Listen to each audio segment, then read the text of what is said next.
చేయాలి, state grants ఎట్లా పోవాలి, డైరెక్ట్గా వాళ్ళ పనులు వాళ్ళు నిర్వహించుకోవాలి, గ్రామ సభలు ఏర్పాటు చేయాలి, ఆ గ్రామంలో ఆ వార్డులో పట్టణాల్లో ఉన్న వార్డుల్లో ఏమేం కావాలి నిర్ణయం తీసుకోవాలి అని చెప్పి డీసెంట్రలైజేషన్ ఆఫ్ ఫండింగ్ అనేది దానికి స్టార్ట్ చేసింది.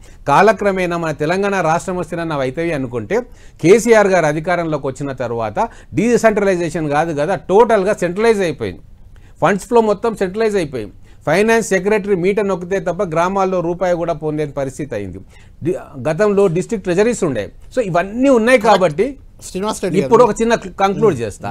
ఇప్పుడు ఇంకా లేట్ మనం చేస్తే ఇంకా చాలా అనర్థాలు జరిగిపోతాయి, ప్రజల్లో అసహనం పెరిగిపోతుంది. కానీ ఇదే సిస్టంలో, బ్యూరోక్రాటిక్ సిస్టంలో మనం పోతే ఒక చిన్న పని కావాలంటే సంవత్సరం రైతుంది. కాబట్టి ఒక ఆల్టర్నేట్ వ్యవస్థను మనం నిర్మాణం చేసుకోవాలని నేను సూచిస్తాను. మీ డిమాండ్లో సహేతుకత ఉంది. చాలా మంది ఎమ్మెల్యేలు పొద్దుటి నుంచి నిన్నటి నుంచి కూడా కొంతమందితో మాట్లాడాము, మీ ఇంటర్వ్యూ పెడుతున్నా కాబట్టి అందరూ కూడా మీ డిమాండ్కు మద్దతు ఇస్తున్నారు. అయితే ఇందులో ఒక అంశం ఏంటంటే, అదేదో విపక్ష ఎమ్మెల్యేనో ఇంకెవరో చేస్తే వేరు, మీరు అధికార పార్టీలో ఉన్నారు. మీరు డిమాండ్ చేసే బదులు అధికారమే మీది, ముఖ్యమంత్రితో మాట్లాడి దాన్ని అమల్లోకి తెప్పించవచ్చు కదా. మీరు డిమాండ్ చేయాల్సిన అవసరం ఏంటి? మీరు ముఖ్యమంత్రితో మాట్లాడచ్చు, దాన్ని అమల్లోకి తేవచ్చు కదా అనేది ఒక ప్రశ్న. ఇప్పుడు దీని కరెక్ట్ ప్రశ్న అడిగినరండి. ఇది నా సమస్యనో, ముఖ్యమంత్రి గారి సమస్యనో, ఇంకో 2-3 ఎమ్మెల్యేల సమస్యనో కాదు.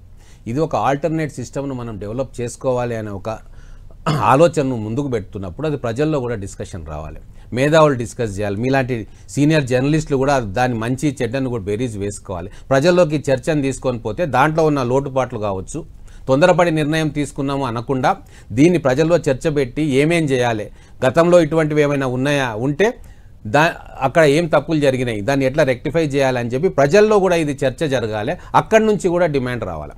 అప్పుడే ప్రభుత్వాలు కూడా దాని మీద శ్రద్ధ వహిస్తాయి. ఈరోజు నేను చెప్తాను ముఖ్యమంత్రి గారికో మంత్రివర్గం బాగుందనా చేద్దామంటారు, కానీ అమలు కాదు. కానీ ప్రజల్లో నుంచి డిమాండ్ వస్తే, ఎట్లయితే తెలంగాణ మూవ్మెంట్, తెలంగాణ రాష్ట్రం కావాలని చెప్పి ఎప్పుడైతే సకల జన సమ్మెలు చేసినారో ప్రజల నుంచి డిమాండ్ వచ్చిందో ఢిల్లీ కూడా కదలాల్సి వచ్చింది. కాబట్టి ఇది ఒక స్వార్థం కోసమో, ఒక రాజకీయ పార్టీ కోసమో కాదు.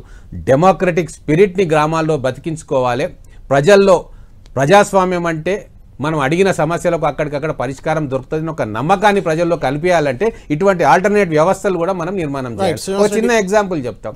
గుండెకు బ్లాక్స్ ఏర్పడతాయి, డాక్టర్ ఏం చేస్తాడండి, ఏం చేశారు, తీయరు కాబట్టి బైపాస్ చేస్తారు. అంటే ఇక్కడ కూడా మొత్తం సిస్టమ్ క్లాగ్ అయిపోయింది. బ్యూరోక్రాటిక్ వ్యవస్థలో రాజకీయ నాయకులు అనాలోచితము రకరకాల ప్రాబ్లమ్స్ తోటి దాన్ని మనం డీక్లాగ్ చేయాలి, డీక్లటర్ చేయాలి. శ్రీనివాస్ రెడ్డి గారు దీన్ని